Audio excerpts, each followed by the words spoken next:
Football উন্মাদনার বাংলাদেশে আবারও স্বপ্নের ফিফা বিশ্বকাপ ট্রফি। ঢাকার মাটিতে পা এখন 18 ক্যারেট সোনার ওই শিরোপা। 2002 সালে প্রথম আগমন থেকে শুরু করে আজকের 2026 ট্রফি ট্যুর, সব মিলিয়ে বাংলাদেশের ফুটবল ভক্তদের জন্য এটি এক আবেগের মহাকাব্য। সোনালী এই ট্রফিকে নিয়ে বাঙালি 2 দশকের আবেগের গল্প থাকছে এবারের প্রতিবেদনে। সোনালী রোদে ঝিলিক দিয়ে ওঠা নিরেট 5 কেজি সোনা আর দামি পাথরের কারুকার্য ফুটবল বিশ্বের সবচেয়ে আকাঙ্ক্ষিত বস্তু। 2026 ফিফা বিশ্বকাপের আমেজ ছড়িয়ে দিতে ট্রফিটি এভাবেই আলো ছড়াবে বাংলাদেশে। ভারতে 12 বছর পর ফিফা বিশ্বকাপ ট্রফি আসলেও বাংলাদেশে এসেছে মাত্র 3.5 বছর আগে। গেল 24 বছরে 4 বার। সবকিছু শুরু হয়েছিল 2002 সালে। জাপান কোরিয়া বিশ্বকাপের আগে প্রথমবারের মতো বাংলাদেশের মানুষ চাক্ষুষ দেখার সুযোগ পায় ওই সোনালী শিরোপা। সোনারগাঁও হোটেলে সেই প্রদর্শনী দেশের মানুষের মনে বনে দিয়েছিল বিশ্ব মঞ্চে ট্রফি দেখার স্বপ্ন।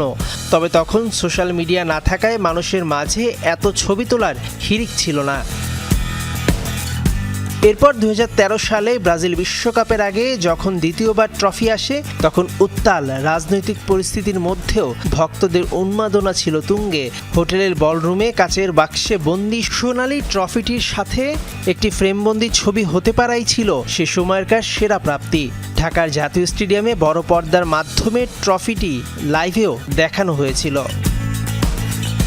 2022 সালে তৃতীয়বার ট্রফির আগমন আয়োজন ছিল সবচেয়ে বড়। ঢাকার আর্মি স্টেডিয়াম পরিণত হয়েছিল এক জনসমুদ্রে। ফরাসি কিংবদন্তি ক্রিস্টিয়ান কারেম্বুর হাত ধরে আসা সেই ট্রফি দেখতে বৃষ্টি উপেক্ষা করেই ভিড় জমিয়েছিলেন হাজার হাজার ভক্ত। ট্রফিটি বঙ্গভবন ও গণভবনে নিয়ে যাওয়া হয়েছিল।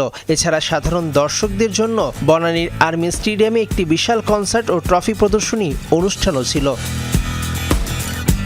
ফিফার নিয়ম অনুযায়ী বিশ্বকাপ জয়ী তারকা ও রাষ্ট্রপ্রধান ছাড়া এই ট্রফি কারো ছোঁয়ার অনুমতি নেই। তবে বাংলার ফুটবল ভক্তদের চোখের ভালোবাসা যেন সেই সব নিয়মের ঊর্ধ্বে। এবার সাধারণ দর্শকরা ট্রফিটি দেখতে না পারায় সেই আনন্দে কিছুটা হলেও ভাটা পড়েছে।